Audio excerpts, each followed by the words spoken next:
Lalela Ukhozi FM noSipheleza. Sifuka mzana. Thuma ke Rockeni ke kwengoma ke Rockeni ke ngolwazi manje loluzokwazi ukufundisa ukuthi ungenza kanjani mawukuthi ke ufuna ukuthenga ke imoto. Sikela kuhlelo lwe#Westbank How To. Khumbula ngesonto edlule ukuthi sathi sifuna ukunikeza ithuba lokuthi ubuze. Nawe namanje mawukuthi khona umbuzo ufuna ukubuza ngaphambi kokuthi ngene kuhlelo. Sebenzisa #Westbank How To. Namhlanje ngizobe ngifunda nje imibuzo yakho yodwa. 8:15 Ukhozi FM ohlele namhlanje ke lwe#Westbank How To. Zobe siphendula imibuzo yenu ke kuphela. uJunior Duma ke wakwa Westbank usekulungele ukuthi ke akwaluleke ngomshwalense kanye nanenhlelo ke zokunakekela ke imoto ukuze ukwazi ukuthi uzothatha ke uphinde futhi unakekele imoto yakho. Lungiseleleke njengamanje ukuthi ube umzali oyivikela ngokweqile imoto yakhe. Wena wabona umzali evikela ingane yakhe. Junior sikubingelela sikwamukele kuKhozi ekseni. Ngiyabingelela Siqomeza ngibingelela nabo abalali bokhozi. Weekend yakhe bimnandi. Siphathe kahle kakhulu baba siyabonga kakhulu uthembe nani. Siyabonga nakithi phela bekumnandi ngendlela emangalisayo. Junior ngiyakhumbula ukuthi mina nawe sikhuluma ngesonto edlule sathi ke sinike namhlanje ishow yethu sinika abalali bokhozi FM kube yibona ke asiphendula imibuzo abayibuza ababhala ku zokuxhumana Facebook Twitter besebenzisa #Westbank How To. Ngabe ready ukuthi uphendule? Kaze ngajabula siyaba encourage nabanye futhi masiphendula le seyiphendula namhlanje nabanye futhi bafake nabo khona ngikwazi ukuyibheke yabo nabo. Angiqale ngomphonyana ubhala la umbuzo uthi ku Facebook Junior imoto yakhe yabasengozini abamshwalense bamtshela ukuthi ngeke ilungiseke. Umshwalense wamkhokhela imali engango 65,000 rand kodwa namanje usakweleta imali engango 15,000 rand esikoleni sakhe semoto. Lokho kholela ukuthi kube nalokho esingekubiza ngokuthi i-shortfall. Mhlawumbe siqaleni ngakho lokho. Silwane sini le shortfall lona and isebenza kanjani? Sibonge nje umphonyana ngokufaka lapho ku #Westbank How To.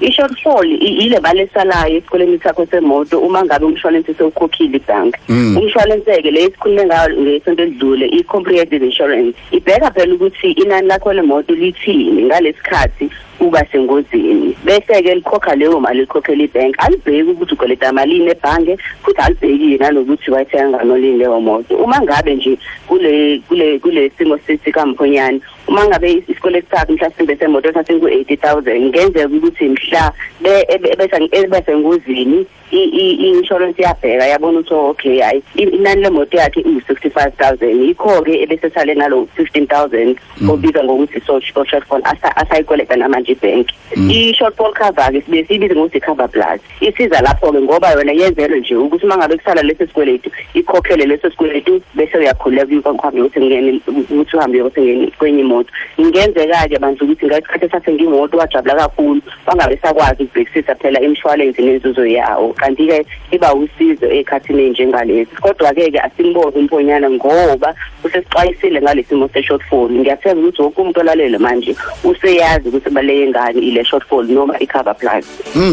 Ngizama ukuya ku Twitter futhi ngizama ukuyibheka ngapha Facebook Twitter ngibheka konke kodwa usebenzisa #Westbank How To. Umbuzo wakho kanjani ngizobona. Upenny Maxholo lona uthi ubuza ku Twitter ubuza ngendaba yokuvala imikhiqizo yakhe yomshwalense enenzuzo eyengeziwe. Uthi ngisalelwe iminyaka emibili ukuthi ngiqede ukukhokhela isikweletu sami semoto. Ngingayivala yini credit life kanye ke ne-shortfall ukuze kuncipheke installment engisikhokha nyanga zonke? Akafuni ukukhokha kakhulu ufuna ukuthi ukwehlisa. Siyazi ukuthi ikhathi phela ziba nokuzima. Sizama nje ukuthi sizama ukuthi simsize ukuthi akwazi ukuxazulula lo daba lakho. Kokuqala nje ngingathi uma ngabe ivala le insurance yakhe manje ngeke aphinde athole lutho ngayo. Akhumbule phela ukuthi i-insurance le credit life iba usizo uma ngabe kwenzeka ukuthi uyashona noma kwenzeka ukuthi uyakhubazeka awusakwazi ukuphindela emsebenzini ngoba phela izokhokhela isikweletu sakho semoto ukuze kungabi umthwalo emndenini wakho. Ngingathi nje kubani uma ngabe enayo ipolicy angayibheka ukuthi ayifani yini ne-credit life ayikhava into efanayo. Uma kuwukuthi umabili akhava into efanayo angabe sayivale yodwa. Uyele ku-shortfall cover ke yona ikusiza ukuthi ukhokhele phela isikweletu sakho esisalayo emva kokuthi i-comprehensive iseyikhokhele ngoba sichazile nje sikhumbuza abalaleli phela ukuthi i-comprehensive ikhokha inani lemoto yakho ngaleso sikhathi ayibheki ukuthi ukoleta malini ebhange ayibheki nanokuthi wayithenga ngabe ilokhuzana imoto yakho. Uma ke unesiqiniseko sokuthi inani lemali oyikoleta ebhange lingaphansi kwesilinganiso sentengo yemoto chaza ukuthi ngeke usaba nayo i-shortfall. Khumbuleke kodwa ukuthi nayo le shortfall ibuye phela ikusiza ikhava uma ngabe kuwukuthi imoto iba nomuzukwane omncane noma iba nefaki umuntu asiyavula ashaya isicabha sakhe iyakwazi ukukhava lokho. Kodwa ke ngixwayisa ubani ukuthi ukubheka ubungozi bokuvala umshwalense kubaluleke kakhulu angaze phelele isinqumo esingathi simholelo phansi. Wow. Salole imbuzo iminute elilodwa kodwa imbuzo yami besemningi mana ngigijima ngokukhulu ugijima ngibheka ukuthi kunono Gumede la ku Facebook uthini. Ucela ukwazi umehluko phakathi kohlelo lokunakekela imoto olwaziwa nge-maintenance plan nokuyingxenye ke yemoto. Unjalo futhi ke na uma uqhathanisa nalolu libizwa nge-car maintenance insurance. Into efanayo le okunomehluko khona? Kuhlukile kakhulu wesiqhemezi. I-maintenance plan ikhathi esiningi uma uthenga imoto iza nayo i-maintenance plan.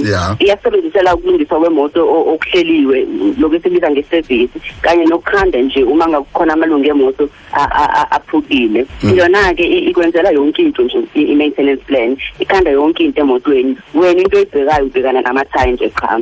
I-maintenance plan ke kodwa ke ibekela isikhathi esithizeni kuba isikhathi esiningi ama-kilometer thizeni noma iminyaka ethizeni iyekubheka ukuthi kuphi okufika kuqala. Uma emva kwalokho ke ibe seyiya-expire ngamanye amazwi iyaphela. Abantu abaningi-ke bathi bavese bayishintshe imoto ngaleso sikhathi bathengene ne-maintenance plan kodwa ke uyakwazi ukuthi uyivuselele phela le maintenance plan.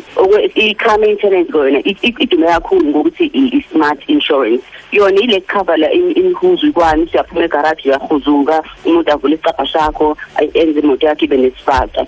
Car maintenance yona ke ikhavela lezi zintwana enjengalezo. Hey isikhathi amasangivumeli bengisabona umunye umbuzo kaSiyadla mini owosandile obonga ophindile baningi kakhulu besabuza konke isikhathi asavume.